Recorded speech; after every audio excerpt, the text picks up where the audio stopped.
त्यांना राज्यसभा म्हणजे काय आणि वरिष्ठ सभागृह म्हणजे काय आणि कनिष्ठ सभागृह म्हणजे काय हे पण त्यांना आज सांगून सुद्धा खरं वाटणार नाही।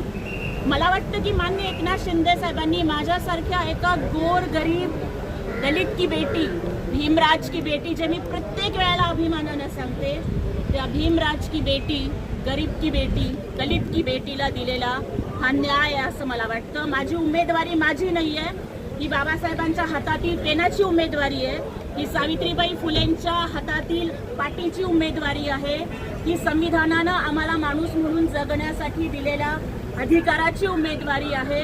त्यामुळे आम्हाला माणूस म्हणून जगण्यासाठी ज्या ज्या महापुरुषांनी योगदान दिलं त्या सगळ्या महापुरुषांचे आभार। माननीय एकनाथजी शिंदे साहेब हे भाऊ म्हणून या गरीब बहिणीच्या पाठीशी उभे राहिले।